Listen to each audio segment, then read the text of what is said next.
a delightful crowd. You know, some people outside of New Jersey think there's no spirit of liberty in New Jersey. But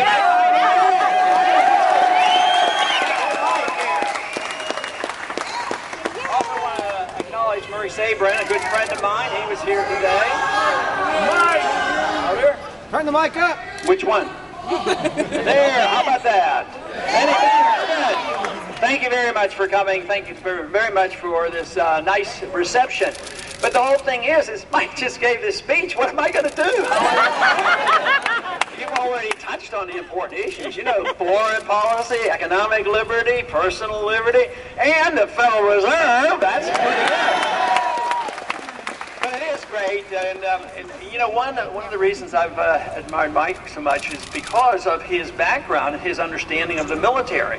Because too often, I'm sure he's been on the receiving end of it. If you're not anxious to go into any war any time, that for some reason you're against the troops, you're un-American. You know, it's pretty bad. It's pretty bad when you want to obey the Constitution, have a strong national defense, only go to war when necessary, then they say, oh, you don't support the troops. Oh, you are un-American. You're not patriotic. So I think it's great because he certainly identifies and understands the military. But you know, something else has come out, not only in 2008, but in this campaign as well, that I think speaks in favor of what we're doing on foreign policy is our campaign gets more money than all the other candidates.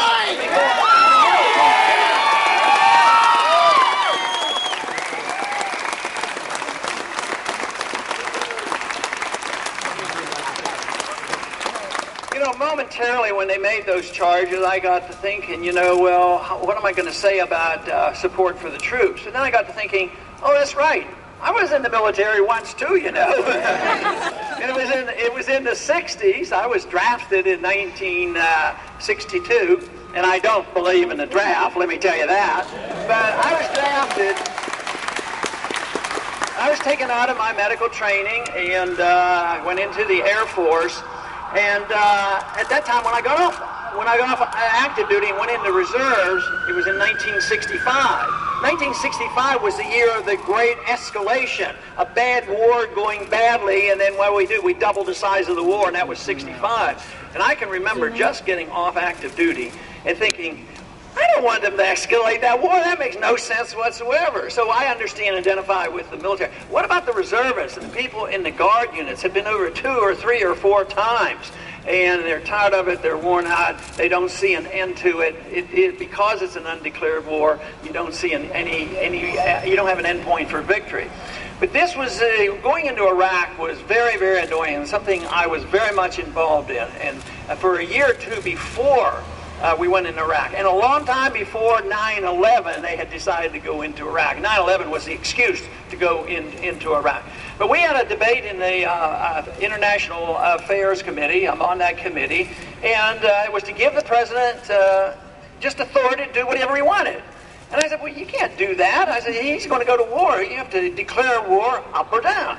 So I said, I'm going to introduce a resolution, a declaration of war. I said, I'm not going to vote for it. So if you want to go to war, you ought to vote for it and be upfront and be more honest.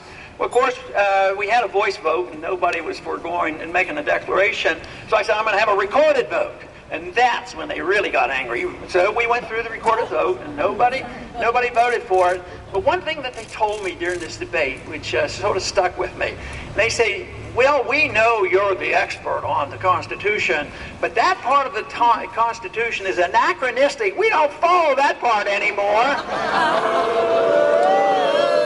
Doesn't that tell you something about the problems we have and the place where we are now in our economy and everything else?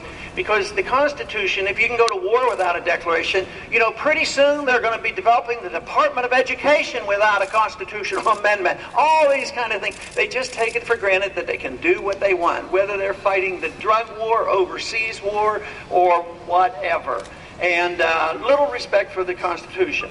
But the Constitution is not overly rigid because we can amend it. Others say, and they've been taught for so long in our school system, that the Constitution has to be flexible and modern, and therefore it doesn't mean anything. The rule of law is important. What is written in the Constitution is important, and so we have drifted a long way from that. So we live in an age today where it's crucial. I mean, we're up against it. So many problems. The economics is the #1 problem, and the jobs.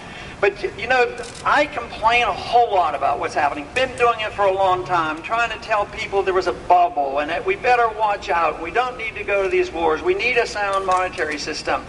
But, you know, the whole thing is if we'd only listen to our founders and understand what they were talking about and what we should do, we wouldn't have to be putting up with this. And yet we have been, and it's getting a lot worse. But I'll tell you where I get my encouragement, and I see a few here today, and they're young people.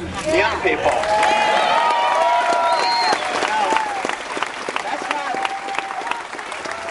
I've gotten into a little trouble about that because every once in a while there'll be a few out there a little bit over 30, you know. And we do real well with the people under 30. And I said, well, if you're over 30 and you identify with what I'm saying, just say you're young too, you're under 30 as well.